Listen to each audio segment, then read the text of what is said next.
بسم الله الرحمن الرحیم.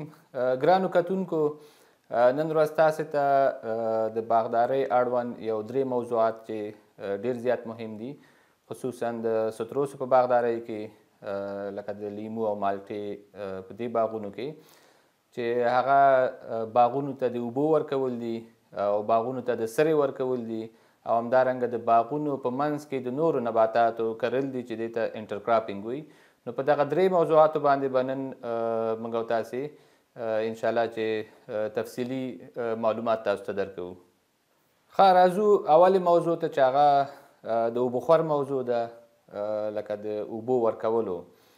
نو د اوبخور چې ده یوې ځمکې ته یا یو باغ ته په مصنوي ډول باندې د اوبو ورکولو پروسې ته چې دی اوبخور وایي. لکه موږ او تاسې یو باغ ته اوبه ورکوو نو دې ته اوبخور وایي، خو چې کله باران وریږي او یا د اوبه خپل نم ولري نو دې ته بیا اوبخور نه وایي. اوبخور هغه طریقه چې موږ او تاسې په مصنوي شکل لکه موږ او تاسې راجګیږو او یو باغ ته اوبه ورکوو نو دې ته اوبخور وایي. او د اوبخور چې دی مختلف میتودونه دي، لکه مختلفې طریقې دي چې موږ او تاسې یو باغ ته اوبخور کوو یا اوبه ورکوو ورته. چې یو د هغې نه سیلابي اوبخور دی، د عام اوبخور چې موږ او تاسې ویاله خوشې کوو او ور خوشې کوو او یو باغ چې دی اوبه کېږي، نو که دا بیا د ویالو په سیستم وي او که ټول باغ اوبه کېږي او که د بیسن سیستم وي چې هغه ډنډونه ورته جوړېږي، دا ټول چې دی په سیلابي اوبخور کې راځي. ورپسې چې دی باراني اوبخور دی. باراني اوبخور چې دی بیا د عصري اوبخور د طریقو نه دی، یعنې دې کې هدف دی هغه باران نه دی چې طبیعي کوم باران وریږي، بلکې دا باراني اوبخور دی چې موږ او تاسې کوشش کوو چې دغه ځمکې ته باران وورو. لکه د هغې دپاره خپل وسایل دي، خپل سپرینکلرې دي یا رینګنې دي غټې غټې چې د هغې په ذریعه باندې د ځمکې په سطحه باندې څاڅکی څاڅکی باران کېږي، لکه سپری کېږي. نو دې سیستم ته چې دی بیا باراني اوبخور وایي. او ورپسې بیا بله طریقه چې د څاڅکو اوبخور سیستم دی، چې دغه د څاڅکو اوبخور سیستم چې دی دا د اوبخور په دې میتودونو کې تر ټولو بهترین میتود یا بهترینه طریقه چې ده د څاڅکو اوبخور سیستم دی. ښه، راځو د اوبو په اړتیا باندې غږیږو، یعنې د اوبو ضرورت ته. ګوره لکه زموږ او ستاسې ډېر بحث اوس چې دی د مالټو په باغونو باندې دی، مالټې یا د لیمو کوم باغونه چې دي. ګورئ، موږ او تاسې کله چې اوبخور کوو د دې باغ سطحي خاوره باید وچه شوي، د هغې نه وروسته موږ او تاسې اوبخور وکړو. یعنې د ځمکې دغه 15 سانتي خاوره، یعنې که یو رسېدلی باغ یي، غټه ونه یي، مثلا 15 کاله 10 کلن زوړ باغ یي، هغې ته چې کله موږ او تاسې اوبه ورکوو نو کم از کم دغه 15 سانتي خاوره یې وچه شي، د هغې نه وروسته بیا اوبخور وکړو. یعنې دا په دې معنا چې هر وخت موږ باید خټه په خټه باندې باغ اوبه نه کړو. ډېری باغونه موږ ګورو چې ځمکه یې خلم دی، خو بیا باغدار چې دی کوشش کوي چې اوبه ورکړي، چې دا غلطه طریقه ده. یعنې که چیرې ځمکه وتره وي، دا د وترې حالت موږ او تاسو پیژنو، که چیرې ځمکه وتره وي نو دا باغ چې دی اوبو ته ضرورت نه لري، یا دغه نیالګی اوبو ته ضرورت نه لري، نو تاسو اوبه مه ورکوئ. کله چې د وترې نه د ځمکې حالت ټیټیږي، لکه ځمکه وچوالي طرف ته ځي، نو په دغه وخت کې موږ او تاسې کولی شو چې باغ ته دوباره اوبه ورکړو. بیا یې درته یو ځل وایم، ګورئ موږ او تاسې نن باغ اوبه کړو، صحیح. دویم ځل اوبخور به تر هغې پورې تاسې نه کوئ تر څو چې د باغ دا سطحي خاوره وچه شوي نه وي، یا په بله معنا تر هغې پورې به دویم اوبخور نه کوئ تر څو پورې چې د دې باغ د نیالګي شاوخوا د ریښو کومه ساحه چې ده، چې دغه ځمکه یا دغه خاوره چې ده دا د وترې حالت نه ټیټه شوي نه وي. یعنې که د وترې حالت کې نو دا اوبو د ضرورت نه لري. خو که کله د ځمکې وضعیت د وترې نه ټیټیږي، لکه وچوالي طرف ته ځي او سطحي خاوره هم یو 15 سانتي یا 10 سانتي وچه شي، نو د دې نه وروسته به تاسې دویم اوبخور کوئ. په دې کې ډېرې زیاتې ګټې دي. ګوره اکثره مرضونه چې پیدا کېږي هغې یو علت هم دی چې د تنې سره شاوخوا ځمکه چې ده د ډېر وخت دپاره مرطوبه یا لندبل لري یا لمده پاتې کېږي. نو همدا ده چې دلته دا فنګسي امراض چې دی وده کوي او دا بوټی په مرض اخته کېږي. نو موږ او تاسې باید د ځمکې ته د یو څه وخت دپاره اجازه ورکړو، لکه د اوبخور نه وروسته چې دا ځمکه وچه شي. چې کله وچه شوه دلته چې څومره مرضونه دي هغه ټول د منځه ځي او یا هغوی ته د ودې کولو زمینه نه برابریږي، نو هغوی په خپله د منځه ځي یا ختمیږي. نو بیا به موږ او تاسې دویم اوبخور کوو. نو کوشش وکړئ چې خټه په خټه باندې یا لمده په لمده باندې تاسې خپل باغ ته هر وخت اوبه مه ورکوئ. ښه، بل د ستروسو په باغونو کې یا په ونو کې د اوبو د قلت نښې دي. یعنې څنګه موږ پوهېږو چې زموږ باغ ډېر تږی دی، نو په هغې کې یوه نښه دا ده چې دا د پاڼو رنګ چې دی دا پیکه کېږي، لکه داسې خړچکی غوندې شي، پیکه شي، هغه خپل تازه توب هغه د لاسه ورکړي. بله نښه یې دا ده چې دا پاڼې چې ده نرمیږي، پاڼې یو څه پستې شي، لکه داسې راځوړندې شي او پاڼه پستوي، هغه خپل کوم تراوت یا هغه تازه توب چې هغه د لاسه ورکوي. او بل چې دی د پاڼو راتاوېدل دي، پاڼه هم نرمیږي، هم راتاویږي صحیح او هم پیکه کېږي. نو دغه وخت کې موږ او تاسې پوهېږو چې یاره دغه باغ چې دی تږی دی یا اوبه ورته کمې رسېږي. بل چې دی د پاڼو او د ګلانو د میوې رژېدل دي، یعنې د دې خو نور علتونه هم دي چې پاڼه رژوي، ګلان رژوي او میوه رژوي، خو یو علت کیدای شي چې کله موږ او ستاسو باغ موږ نه تږی شوی نو یوه نښه هم دا ده چې په باغ کې به پاڼې رژېږي، ګلان به هم رژېږي او میوه به هم رژېږي. او بله نښه یې دا ده چې د پاڼو د میوې کوچني پاتې کېدل دي، یعنې کله کله زموږ او ستاسې باغ په دوامدار ډول باندې ورته کمه اوبه رسېدلي، مثلا ټول د کال کې ورته دې باغ ته اوبه کمه رسېدلي، نو په دغه وخت کې بیا د دې باغ یا د دې ونو هغه پاڼې که چېرې تاسو وګورئ یا میوه یې وګورئ دا وړه پاتې کېږي. مثلا موږ ته یو میوه معلومه ده چې یاره فیمینیلو لیمو چې دی 1.5 ګرامه سایز جوړوي، خو کله کله داسې یو باغ ته ورځو چې د هغې پاڼه هم وړوي او د میوې وزن چې دی د 80 ګرامه او یا 100 ګرامه په دې اندازه وي، نو موږ پوهېږو چې دې باغ ته په ټول د کال کې کافي اوبه نه ده ورکړل شوي. او بالاخره کله کله داسې هم کېږي چې باغ د ډېرې مودې دپاره د تندې سره مخ شي نو ونې هم وچېدی شي. بل دا چې د اوبو په ورکولو باندې غږېږو چې موږ به د نبات کومې ساحې ته اوبه ورکوو یا د باغ کومې ځمکې ته به موږ اوبه ورکوو. ګورئ همیشه باید کوشش وکړو چې د بوټي ریښې ته موږ اوبه ورسوو، یعنې د بوټي ریښه چې څومره په دې ځمکه کې ځغلېدلې ده موږ کوشش وکړو چې دې ساحې ته اوبه ورکوو. بله دا چې د نبات د چتر لاندې چې دی اوبه ورکول دي، لکه د نبات اکثره ریښه چې ده د نبات چې کومه کینوپي یا دا چتر جوړوي، د چتر لاندې په دغه ساحه کې چې اکثریت ریښه ده، نو موږ او تاسو باید کوشش وکړو چې د بوټي د چتر لاندې چې څومره ساحه وي کوشش وکړو چې دغه ساحې ته موږ او تاسې اوبه ورسوو. بل دا چې په ژوروالي باندې، دا خو په پلنوالي باندې د بوټي د چتر په اندازه شوه، او په ژوروالي باندې نو موږ او تاسو باید کوشش وکړو چې کم از کم دغه زموږ اوبه چې کله د ځمکې یا د پټي د سر نه تېرېږي نو دا باید کم از کم 80 سانتي پورې د دې نم ورسېږي. که په ځمکه کې جذب کمزوری، کله کله داسې چې موږ او تاسې ځمکه اوبه کوو، اوبه چې د ځمکې په سر تېرېږي خو ښکته نه ځي، نو په دغه وخت کې باید تاسو کوشش وکړئ چې دغه ځمکه ورته واړوئ، قلبی کوئ، پستی کوئ، تر څو دغه اوبه چې دی لاندې خواته هم حرکت ولري، یعنې کم از کم 80 سانتي ځمکه زموږ او ستاسو باید اوبه شي. بل باید موږ کوشش وکړو چې دا زموږ د اوبه خور سیستم باید داسې طریقه وي چې اوبه نه ډنډ ودرېږي دې بوټو ته، او نه دا چې د دې ځمکې نه ډېر په چټکۍ سره تېر شي او هغه د ځمکې عمق ته ونه رسېږي. نو دا په هره خاوره او په هره ځمکه کې فرق کوي، نو دې باندې بیا خپله سوچ وکړئ چې کومه طریقه د اوبه خور ستاسو د ځمکې دپاره داسې مناسبه ده چې هغه هم جذب شي او هم دا چې دی په چټکۍ باندې د ځمکې د سر نه تېرې نه شي، او بل دا چې ډنډ پاتې نه شي د دې بوټي شاوخوا ته، ځکه دا ټول شیان به په نظر کې نیسئ. ګوره راځو په دغه عکس کې تاسو دلته ګورئ چې په دې ځای کې دغه ساحې ته چې دی ډریپ لاین وایي، دې ټولې ساحې ته دی د کینوپي وایي یا دا چتر ورته وایي. دا چتر دی صحیح، دا د ونې ډډ دی او دا ډریپ لاین دی. اکثریت ریښې چې دي خوراکي ریښې د دې ډډ نه یو څه لري، د دې ډډ نه یو څه لري او تر د ډریپ لاین پورې او یا د ډریپ لاین نه هم یو څه لري په دغه ساحو کې. نو تاسو کوشش کوئ که کله اوبه ورکوئ او که سره ورکوئ نو دغه ساحه چې دی باید ټارګېټ کوئ، یعنې دې ساحې ته باید موږ او تاسې سره او اوبه ورکو. په دې بل عکس کې کیدای شي د دې نه هم ښه ښکاره شي. ګورئ دلته دغه یوه ونه ده صحیح، دا کینوپي ده، دا چتر دی او دا ډریپ لاین دی، دغه کس چې ورته ولاړ دی دلته سره اچوي. نو د دې بوټي که چېرې تاسې دغه خوراکي ریښې وګورئ، دا په دې ځایونو کې دا وړې وړې ریښې چې دي د نبات هغه خوراک کوي. دغه غټې ریښې چې دي دا استحکامي ریښې دي، یو وخت کې دا هم خوراکي ریښې وي چې دا بوټی وړوکی و، خو څومره چې بوټی غټېږي د دې دا خوراکي ریښې چې دا بیرون طرف ته راځي، په دې ځایونو کې هغه غټې ریښې پاتې کېږي چې دا بوټی کلک ساتي یا کلکې نیسي. نو دې ساحې ته د اوبو ته هېڅ ضرورت نشته، لکه دغه ساحې ته به تاسو اوبه نه ورکوئ او نه ورته ضرورت شته. کوشش وکړئ چې دغه ساحه اوبه کوئ، لکه دا کس چې ولاړ دی دیز نه تر دیزې پورې چېرته چې دا خوراکي ریښې موجود وي دغه ساحه باید موږ او تاسې ټارګېټ کړو او اوبه یې کړو. ګورئ په دې عکس کې ښکاري دا هغې وخت چې موږ هغه تحقیقاتي مرکز کې وظیفه لرله، د هغې وخت عکس دی.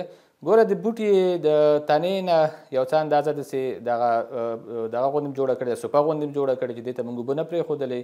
خو دې خوا ته که چېرې تاسو وګورئ د دې ډریپ لاین لاندې یا د کینوپي لاندې دغه ساحه داسې پراخه غوندې ویاله موږ جوړه کړې لکه تنګه ویاله نه ده که چېرې تاسو ته وګورئ نو دلته به اوبه راتلې دغه ټوله ساحه لکه د دې بوټي د چتر لاندې چې څومره ریښې موجودې وي دې ټولو ته کافي اندازه اوبه رسېدله او همدا ځای د سرې ورکولو ساحه هم همدا وه. یعنې موږ په ډېره اسانۍ سره هم دې بوټي ته اوبه ورکوله او هم ورته سره ورکوله. ښه بل راځو ګوره د اوبوخور په طریقې باندې غږیږو چې کومه طریقه ښه ده چې موږ او تاسې د هغې نه استفاده وکړو. ګورئ چې هره طریقه وي چې هره طریقه د اوبوخور وي خو چې ته هر نیالګي ته په مساوي اندازه اوبه ورسوې دا بهترینه طریقه ده د اوبوخور. او بله خبره دا چې اوبه د ډېر وخت دپاره د بوټو دپاره ډنډ پاتې نه شي. یعنې داسې د اوبوخور طریقه به ته اوس انتخابی چې هغه ټولو بوټو ته په مساوي اندازه اوبه ورسوي بوټو ته اوبه د ډېر وخت دپاره ډنډ پاتې نه شي او د نیالګیو ریښو ته اوبه رسیږي نه صرف تنې ته. لکه اکثره موږ او تاسې دا د اوبوخور سیستمونه ګورو چې یوازې باغداران زموږ او تاسې د بوټي ډډ اوبه کوي لکه تنه اوبه کوي هغه د ریښې ته نه پاتې. نو همدا وجه ده چې اکثره بوټي بیا په کڼ مرضه مخته کېږي په نورو مرضونو مخته کېږي او بوټی هر وخت د تندې احساس کوي.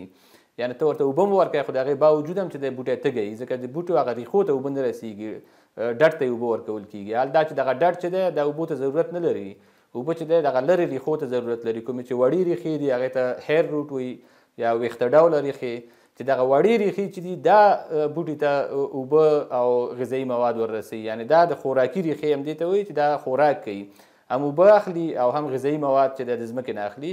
نو کوشش باید دا وشي چې دغه خبرې په ذهن کې موږ او تاسې ولرو. یعنې د اوبوخور ښه طریقه هغه ده چې هر نیالګي ته په مساوي اندازه اوبه ورسیږي د ډېر وخت دپاره اوبه ډنډ پاتې نه شي او د نیالګیو ریښې ته اوبه ورسیږي. دلته راځو ګوره دا د اوبوخور یوه طریقه ده چې دې طریقې ته ډبل فیرو وایي یعنې دوه ویالې چې ورته اچول کېږي. دا بوټی دی بوټی داسې په موړه کرل شوی دی دواړو طرف ته یې د ویالو سیستم دی.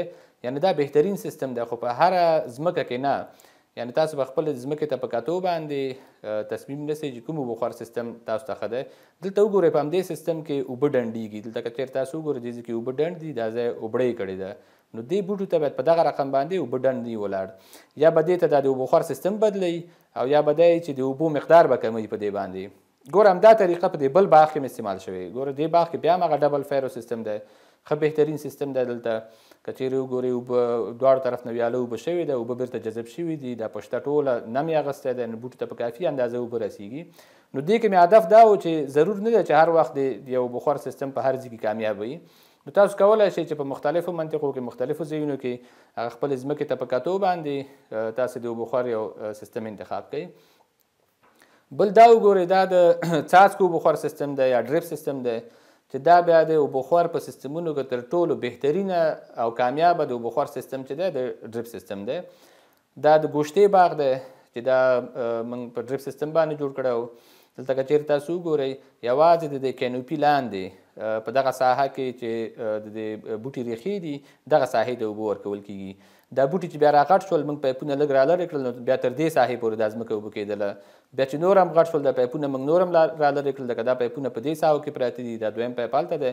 نو اوس دا د بوټي چې څومره کینوپي ده څومره چتر دی دغه ساحه ټوله اوس اوبه کېږي. نو یعنې دا د ډریپ سیستم چې دی دا به تر ټولو کامیابه او بهترینه سیستم دی د اوبوخور. ښه د اوبوخور اړوند ځینې ستونزې دي چې په هغې باندې هم غږېږو مخکې ورته اشاره مو شوه خو لږ رڼا به بیا پرې واچوو. ګورئ زیاتې او کمې اوبه دا دواړه چې د ستروسو نیالګیو ته نقص رسوي. یعنې که څوک زیاتې اوبه ورکوي نقص کوي ورته او که څوک کمې اوبه ورکوي دا بوټو ته نقص کوي. بله دا چې ډیری وخت د انټرکراپ د وجې نه یعنې کله چې یو څوک د باغ په منځ کې فصل کوي نو د هغې د وجې نه د دې بوټي ته کم یا زیاتې اوبه رسیږي ځکه د ده ټارګېټ اصل دغه خپله انټرکراپ وي. نو دې باندې راځو وروسته مثالونه هم شته په هغې هم غږېږو. او بل ډیری ځایونو کې موږ ګورو مخکې ورته اشاره وکړه چې خلک د دې په ځای چې ریښو ته اوبه ورسوي ډډ ته اوبه ورکوي چې دا خپله بیا ډېرې زیاتې ستونزې زېږوي. ګورئ دغه باغ ته تاسو وګورئ دې نیالګي ته نو دې کې که چېرې تاسو وګورئ دا په موړه باندې ولاړ دی دا بوټی خو بیا هم چې دی د مشکلاتو سره مخ دی ځکه دغه اوبه چې دي دا کومې اوبه چې د بل فصل ته ورکول کېږي نو دا په دې نیالګي باندې زیاتې دي. یو وخت به پرې زیاتې بل وخت به پرې کمې خو دغه کس چې دی لکه د دې ځمکې خاوند چې دی دا بوټی په نظر کې نه نیسي دا د خپل فصل چې کرلی په دې منځ کې نه پوهېږم هر شی چې کرلی دي نو د دې په تقسیم اوقات باندې دا د مالټو نیالګی هم اوبه کوي. خو که چېرې تاسو وګورئ مالټو نیالګی بیچاره چې لږه وده وکړي بیا دا وده وچه شي. دا وچې څانګې چې تاسو ګورئ نو دا بوټی چې دی لکه کوشش یې کړی چې وده وکړي خو بیا یې څانګې وچېږي بیا وده کوي بیا وچېږي. نو دا مشکل چې دی ټول د اوبو په سیستم کې دی. دلته که چېرې د بل باغ ته تاسو وګورئ دا په غنمو کې مکمل پټ دی. یعنې د غنمو اندازه اوبه او سره او هر څه چې دي مطلب د غنمو په تقسیم اوقات باندې دوی هم روزل کېږي چې دا د روزنې مناسب سیستم نه دی. بل دلته وګورئ دا په غنمو کې دغه بوټی راګیر دی. یو خو دا چې دا جانبي څانګې نشي کولی دا بوټی، او بله دا چې په دغه وخت کې غنم پخیږي نو دوی په دې باغ باندې اوبه بندوي، ځکه که چېرې باغ ته اوبه ورکړي نو د دې غنم نه پخیږي. او حال دا چې په دې وخت کې دا بوټی تږی دی اوبو ته ضرورت لري. هغه علایم دلته کتلی شئ، ګوره د پاڼو رنګ یې پیکه دی، پاڼې نرمې دي راتاوي شوي دي. صحیح، نو دا بوټی چې دی تږی دی. ګوره که چېرې یو بوټی موږ او تاسې مناسب وروسو او د هغې په روزنه کې نږدې ورسره انټرکراپ نه وي کرل شوی، د اوبو سیستم یې مناسب وي، دې ته تاسو وګورئ یو یاله دلته ده یوه دلته ده، دغه ساحه چې ده د بوټي نه اوبه کېږي. نو دا بوټی وګورئ په ډېر کم عمر کې دې وخت کې دا بوټی 3 کلن و چې دې دومره حاصل کړی دی. همداسې دا بوټی وګورئ ډېر خوشحاله دی، د اوبو سیستم یې ورته برابر دی، د بوټي کینوپي چې ده ښه پراخه شوې ده او پاڼې یې ښه ښایسته غوړولي دي. دویمه موضوع چې ده هغه د سرې استعمال دی. یعنې موږ او تاسې د باغونو ته ضرورت دی چې موږ خپلو باغونو ته سره ورکو. ګوره د سرې استعمال سره چې دی د دې بوټي هغه غذایي مواد پوره کېږي. یعنې دا بوټی چې څومره خوړو ته ضرورت لري هغه موږ د سرو په ذریعه باندې ورته پوره کوو، او نبات چې دی غښتلی راځي، قوي راځي، امراضو سره د دې نبات مقاومت زیاتي، د سړې او ګرمې هوا سره مقاومت زیاتي دې بوټي، د باغ عمر او حاصل ورسره زیاتیږي چې کله موږ بوټی ښه وساتو او غذایي مواد یې پوره وي، او همدارنګه د میوې کیفیت یې لوړ وي. که چېرې یو څوک غواړي چې د ښه کیفیت میوه ترلاسه کړي، زیاته میوه ترلاسه کړي، د ښه کیفیت میوه ترلاسه کړي، نو دا به د خپل باغ ته یا د خپلو بوټو ته په کافي اندازه غذایي مواد رسوي. راځو د سرې په اندازې باندې بحث کوو چې کوم نیالګي ته څو کلن نیالګي ته څومره سره پکار ده.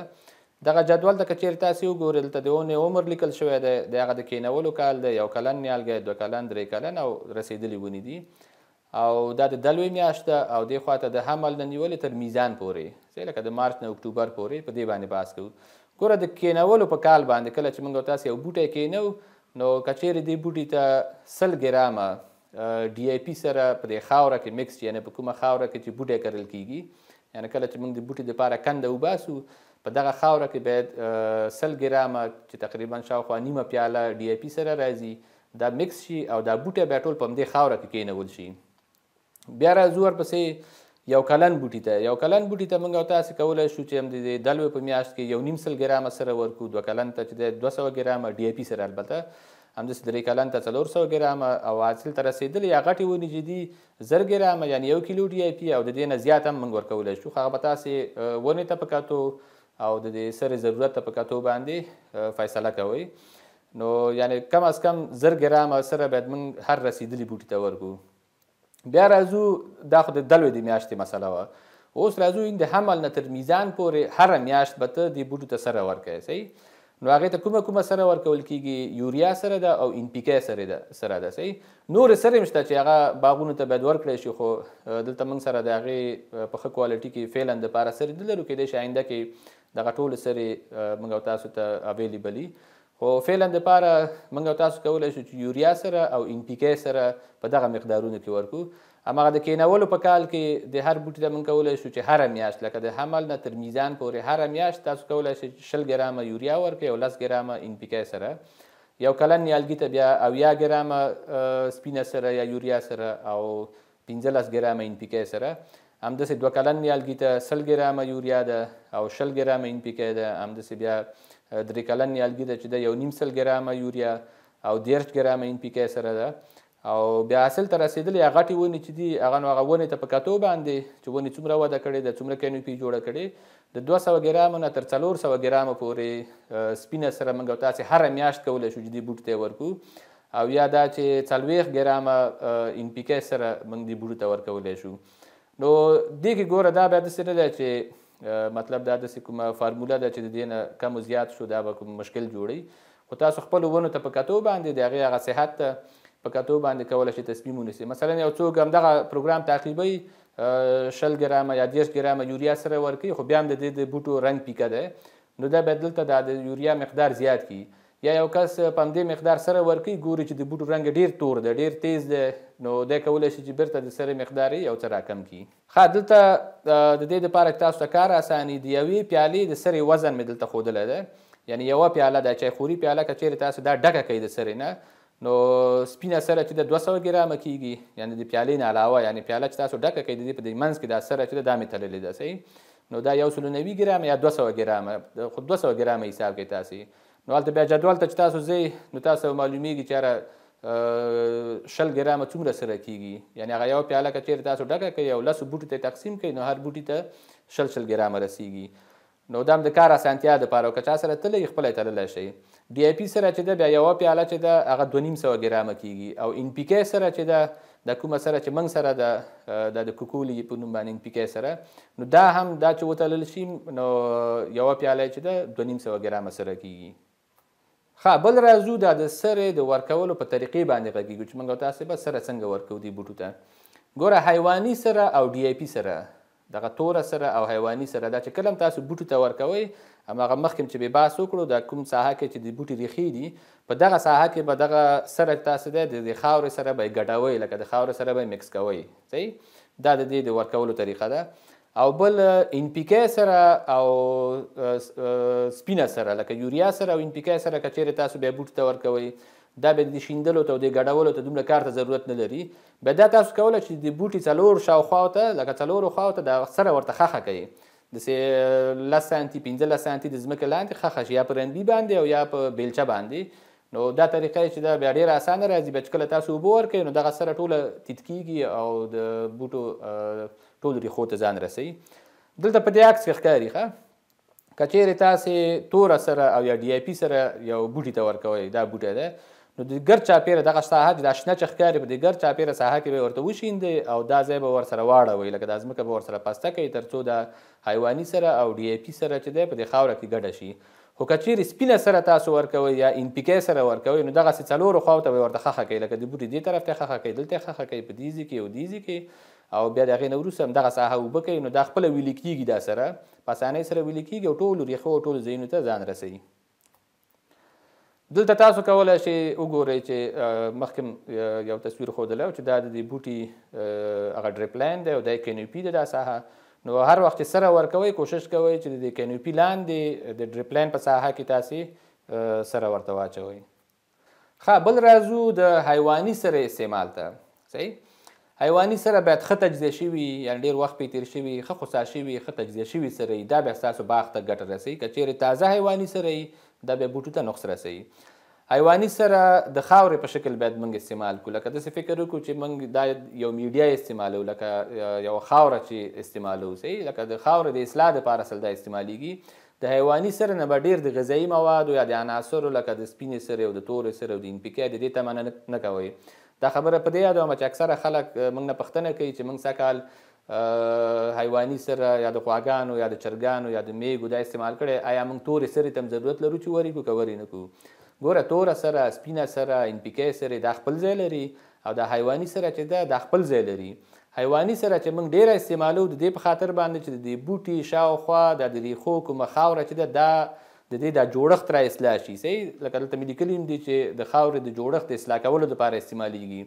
کله چې موږ حیواني سره استعمال کړو نو دلته د مایکرو ارګانیزمونو یا د وړو کوم میکروبونه چې دي مفیده چې هغه په خاوره کې کار کوي او زموږ نبات ته فایده رسوي، نو د هغې فعالیت پکې زیاتیږي په دې خاوره کې. او بل دا چې اوبه د ډېر وخت دپاره ساتي، لکه د اوبو جذب چې دی صحیح راځي د دې ځمکې.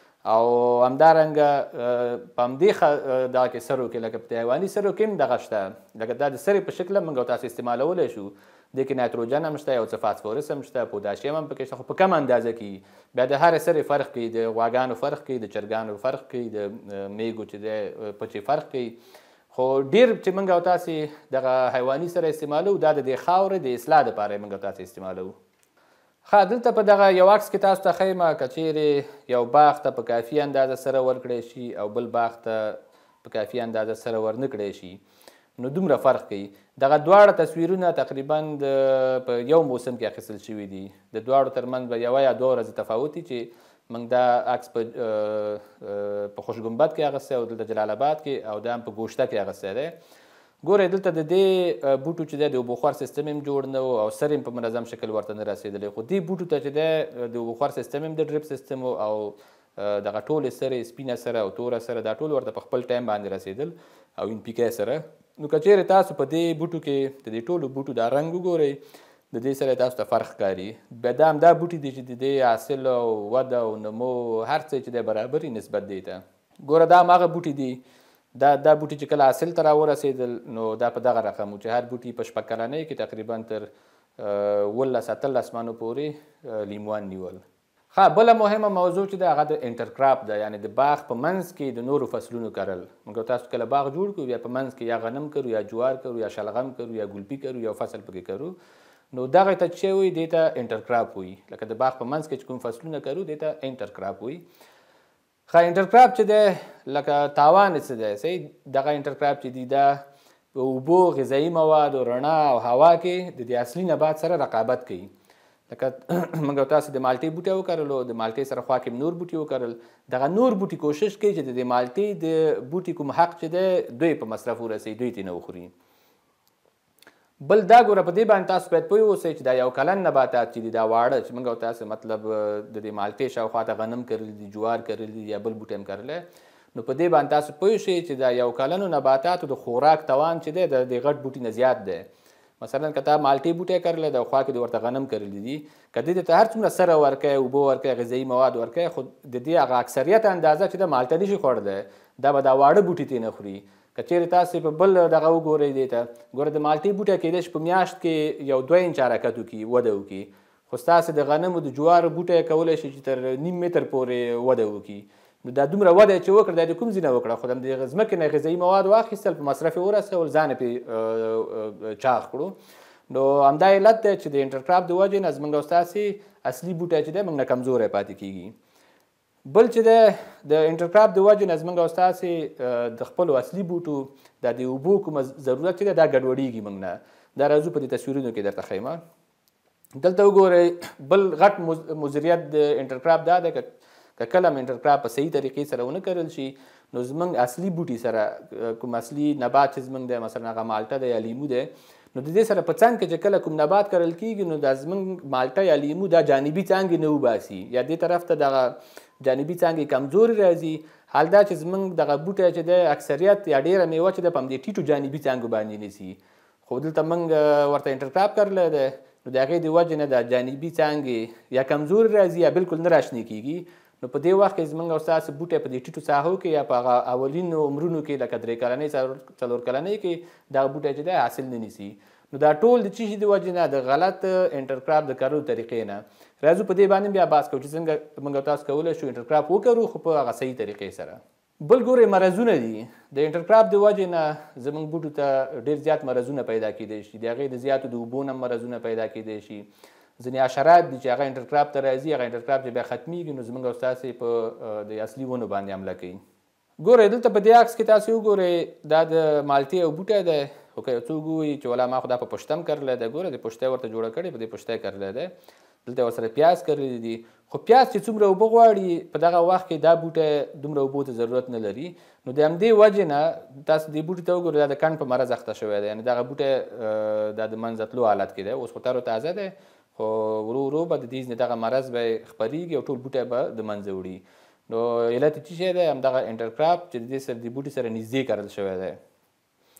ګوره دې بوټي ته تاسو وګورئ دا تقریبا 3 کلن بوټی او په دغه وخت کې تاسو ته مې مخکې هم د 3 کلن بوټي عکس وښودو چې هغې تر 20-30 کیلو پورې میوه نیولې وه، خو زموږ بوټی که صحیح ونه روزل شي د اوبو سیستم یې ګډوډي نو هغه 3 کلن بوټی په دغه شکل ښکاري. ګوره دلته یې مټر کرلی دي او په دغه وخت کې د بوټي اوبو ته ضرورت نه لرلو خو دوی ورته ښه پرېمانه اوبه راخوشي کوله. دې طرف ته د بوټو ریښو ته بالکل اوبه نه رسېده ځکه دا یې د مټرو دپاره جوړ کړي و چې دا زیلی دې طرف ته راشي. نو اصلي ټارګټ د دې سړي نه خطا شوی د دې په ځای چې خپل باغ وروزي د مټرو روزنې ته یې دغه د توجه اوښتې ده. دلته دې باغ ته تاسو وګورئ دا په رشقه کې ولاړ دی، صحیح د باغ کې رشقه کرلې، ډېر خلک دا وایي چې یاره رشقه چې د نایتروجن نسبي او مطلب بوټي ته ډېره فایده رسوي. ګوره که چیرې ته دا رشقه په صحیح شکل باندې ونه کرې دې کې نایتروجن اوس څه شو؟ دا دې بوټي نه څه جوړ کړي؟ د ټولو بوټو رنګونو ته وګوره چې په دې ټولو کې د نایتروجن قلت العامل یعنې دا د سپینې سرې د قلت سره مخ شوي دي. ولې چې دې کې دغه رشقه کرل شوې ده خو د رشقې ته چې کوم اندازه اوبه ورکوي دا بوټی هغومره اوبه نه غواړي. نو د رشقې د وجې نه دا بوټي زیات اوبه کېږي او شاوخوا ته هم رشقه ده. نو د رشقې خوراک نسبت دې ته قوي دی او زیات دی. نو هر څه که دې ځمکې ته رسیږي نو اول رشقه ترې هغه اخلي. لکه اول خوراک رشقه کوي بیا که یو څه پاتې کېږي دی ترې نه اخلي او که نه وي نو دغه بوټی دغه رقم چې زیړ پیړ دی همداسې به پاتې کېږي. دا فکر کوم دا 2 کلن بوټي و. دا موږ په خیوه کې دا عکس اخیستی و.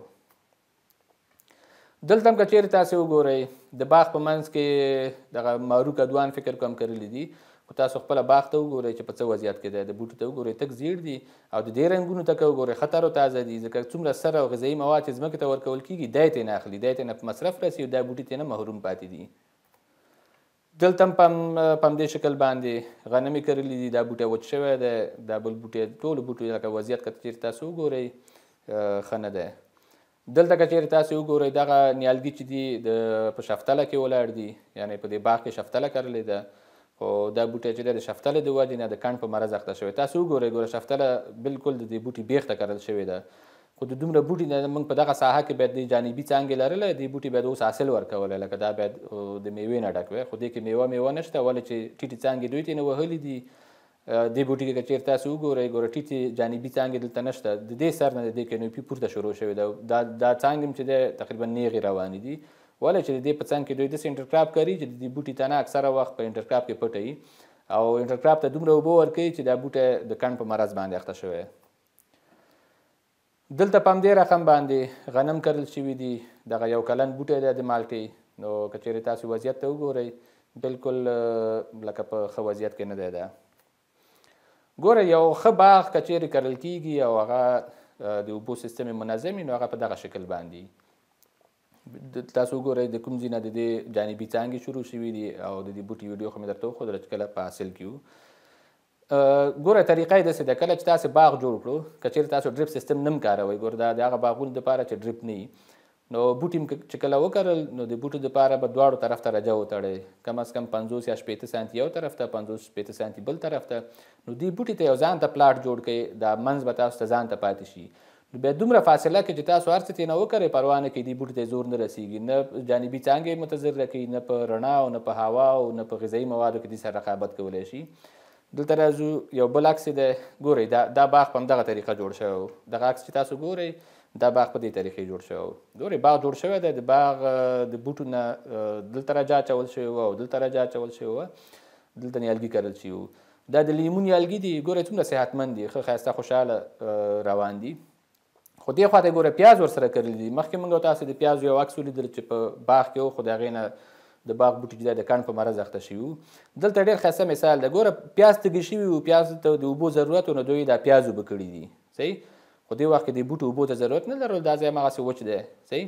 سبا ته که چیرې دا باغ اوبو ته ضرورت لري نو دا باغ ته نه اوبه کولی شي ځکه دا ځان ته د پلاټ سیستم ده دلته هم پوله ده دلته هم پوله ده نو د دې ورخ او یاله چې ده جدا ده نو دا ځان ته اوبه کېږي دا ځان ته اوبه کېږي.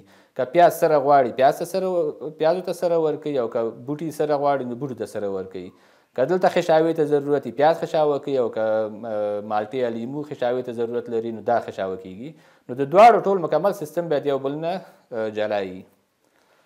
ښه دلته دغه ویډیو تاسو باندې ګورم دا که چیرې تاسې وګورئ د لیموانو هماغه باغ دی چې په ښې طریقې سره روزل شوی دی سره اوبه او انټرکراپ یې ټول په منظم شکل باندې دي نو هغه باغ بیا دغسې حاصل هم کوي.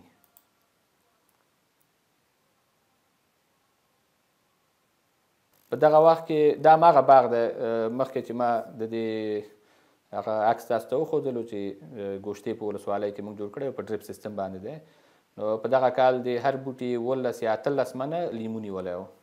ښه دا هم د باغ ویډیو ده هغې نه حاصلات راش کېږي دلته دا خلک صفا کوي او په دې پلاستیکونو کې بندوي او بازار ته عرضه کېږي. ښه دغه 3 موضوعات راخلاصه کوم صرف په نیمه دقیقه کې. یو دا چې کله تاسې باغ ته اوبه ورکوئ بیا د باغ ریښو ته تاسو اوبه ورکوئ د دې بوټو ریښو ته تاسو اوبه ورکوئ او باید کم از کم د 80 سانتي په ژوروالي باندې دغه ستاسې اوبه چې دی په ځمکه کې جذب شي تر څو د دې بوټي ټولو ریښو ته اوبه ورسیږي. بل په دې باندې تاسو مطمئن اوسئ چې ستاسې باغونه چې دی غذایي مواد ته ضرورت لري. هغه غذایي مواد د مختلفو لارو نه تاسو کولی شئ چې دې ته برابر کړئ. عضوي سرې دي، مطلب دغه حیواني سرې چې دي، او همدارنګه دغه نورې مصنوي سرې چې دي لکه NPK او توره سره د DAP او همدارنګه سپینه سره. نو تاسو باید دې ته متوجه اوسئ چې ټولې سرې په هغه خپل شکل او خپلې طریقې سره ورکوي. او بله درېیمه مسله دا وه چې د انټرکراپ مسله وه.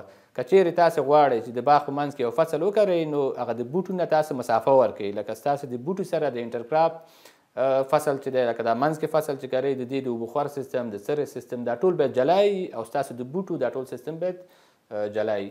نو که چیرې داسې وکړئ انشاءالله چې تاسو هم دغسې باغونه لرئ لکه دا ویډیو کې چې تاسې دغه ځینې تصویرونه ولیدل چې هغه باغ په کم عمر کې ډېر زیات حاصل ورکولو. بل د دې نه علاوه زموږ نورې ویډیوګانې د باغدارۍ په اړه تاسو کولی شئ چې زموږ په دغه یوټیوب چینل کې وګورئ، او همدارنګه موږ خپل د واتساپ شمیره هم دلته لیکلې ده. تاسو کولی شئ په واتساپ هم موږ سره تماس ونیسئ. او یوټیوب چینل کې که چیرې هغه لینک باندې تاسو ته مشکل وي چې زموږ یوټیوب چینل پیدا کړئ، نو زما نوم چې تاسې په یوټیوب چینل کې ولیکئ محمد عزیز سعیدي، نو تاسې ډایرکټ هغه زموږ د یوټیوب چینل ستاسې مخې ته راځي. او بله مسله دا ده چې کوشش کوئ دغه ویډیوګانې یا دغه معلومات د نورو سره هم شریکوئ، ځکه اکثره باغدارانو ته موږ د هغې ورتلو ته لاسرسی نه لرو، یعنې هر باغ ته موږ نشو ورتلی، خو دوی کم از کم کولی شي چې زموږ د ویډیوګانو نه استفاده وکړي یا زموږ سره د واتساپ په ذریعه باندې ونښلي. نو که چیرې تاسې مطلب دغه ویډیوګانو نه خپله استفاده کوئ نو کوشش کوئ چې خپلو نورو باغدارانو ورونو سره هم دا شریکې کوئ.